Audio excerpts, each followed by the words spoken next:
introduce you to my hermit crabs, but they're not out yet.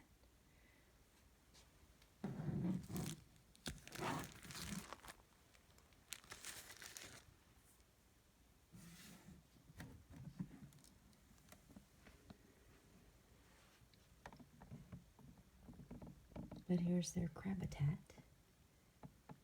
In the far right corner, we have a bowl of salt water, and it's almost completely evaporated, and that's what's causing most of the humidity in the crabitat, I'm sure. They need enough salt water in order to submerge when they come out of a molt to harden their exoskeleton. And then in the front right corner, I have a tree that they can climb. They love trees and they love climbing. This one might be a little too soft for them to climb. I know it's gotten dirty, so someone has been in the tree. You can see specks of dirt on the leaves. But I've never seen one in it. I have two crabs, Lightning Bolt, Shark Bite, and Skull. And they were named by my nephews in August of 2019 when I got them from a beach shop in Ocean City, Maryland. Before I knew any better, before I knew not to purchase hermit crabs.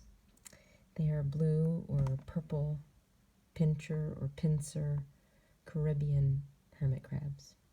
This is their freshwater bowl, so they need both freshwater as well as salt water to survive. And you can see I have coconut coir as a substrate, and they require more substrate than 3 times the depth of their shell so that they can bury and not be at risk of being cannibalized by the other one. They need extra shells as well, of course, slightly larger than the shells that they're in currently. And this is their food bowl, and I give them a variety of food. What you see they have here is cornmeal and cheese and cashew nut, which is really a flower, a blossom, not a nut at all. And then some additional shells for them to move into should they wish.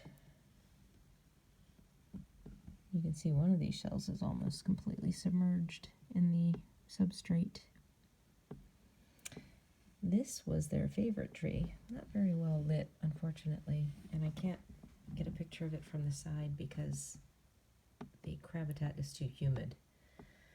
But this was a tree that I got at a pet store, and it was fuller and looked like a palm tree, but they loved climbing it so much that they've absolutely destroyed it.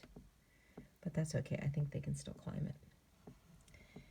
And then you'll also see bits of maple leaves, and they love maple leaves. This was a fresh one I put in yesterday, and you can see it was completely intact, and it's just one of them right now who's eating because Lightning Bolt Shark Bite is molting and is under the substrate. It has not been up for days, but Skull has been up and eating, and so he's been attacking that maple leaf all by himself.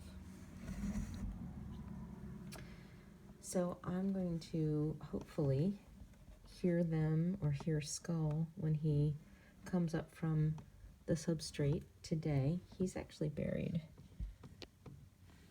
Let's see if I can get the light right there, right in the front of the tank. And so if I hear him come up later tonight, it's like 11 o'clock p.m. right now, but if I hear him come up later tonight or early this morning, I will try to wake up and film him. And this is what it looks like from the front. You can see the humidity on the glass, so it's really hard to take pictures from directly into the enclosure. But you can see I have quite a bit of substrate in there for them. And so I hope you'll get to meet them soon.